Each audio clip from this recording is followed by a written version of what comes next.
جوان دختری را دوست می داشت. نهایت آنها با هم ازدواج کردند.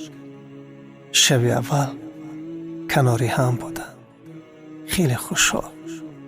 صبح از جایگاه خواب بلند شدند و جوان جانب عروسش نگاه کرد و گفت: عزیزم، من یک شرط دارم. امروز ما در را برای یگان کس باز نمی کنیم. بگذار کسی به من و تو خلل نرسانه.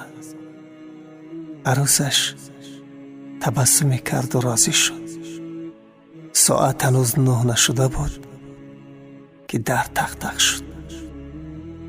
جوان از پنجره نگاه کرد و دید که پدر و مادرش در دست خوراک در پس در منتظر هستند که در را باز میکنند یا نه. ولی جوان خیش را کنار کشید، در را باز نکرد. پدر و مادرش چند منتظر ماندند و بعداً پای کار خیش رفتند. ساعت 12 شد و باز تق تق در. این نوبت بازم جوان از پنجره خانه به بیرون نگاه کرد و دید که پدر و مادر زنش یعنی خسرو خوشدامنش در پشت درند. جوان خندید و جانب همسرش گفت: عزیزم، بیا ببین پدر و مادرت آمدن، چیکار میکنیم؟ یک لحظه خنده از لبهای دختر گم شد، ناپدید شد. نزد در آمد، سرش را خم کرد. مدت ایستاد. دانه های اشک بیست از چشمانش می شورید و گریه می کرد.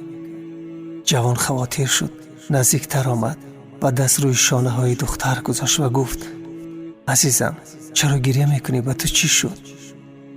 دختر در حالی که چشمانش از گریه سرخ شده بود دست به دستکی در برد و جانب جوان گفت: من تو را دوست می دارم، سخت دوست می دارم، ولی مرا ببخش. من نمی توانم که من در خانه بمانم و پدر و مادر من در بیرون منتظر من باشند. من در را باز می کنم، مرا ببخش. و در را برای پدر و مادرش گشاد و آنها خوشحالانه وارد خانه شدند. جوان این حادثه را در خاطرش گرفت.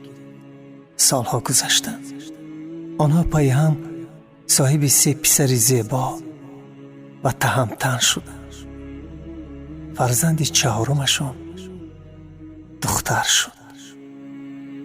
مرد وقتی شنید که دختردار شده است، تمام مردم دیه را دعوت کرد.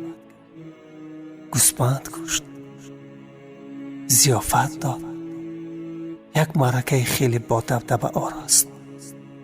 همسایه ها، خویش و تبار، مردمی که در آن معرکه شرکت داشتند حیران شدند و نهایت یکی از آنها طاقت نکرد و گفت: ای رفیق، تو صاحب 3 شاه پسر شدی، لیکن برایشان یک مرغک را خون نکردی، برایشان خیری نکردی، ولی برای یک دختر که اون هم مال مردم است، بعد بزرگ شدنش شوهر میکند به خانه یک نفر بیگانه میرود، اینقدر تشویش، تردد، خیر و سخاوت چرا؟ مرد با لبخند، با همون ساده دلی، با گشاده رویی گفت: من این خیر و مرحمت را، لطف و احسان را برای نفری کردم که در آینده در را برای من باز خواهد کرد و مرا در کوچه نخواهد گذاشت. خوش به حال آنهایی که دختر دارد.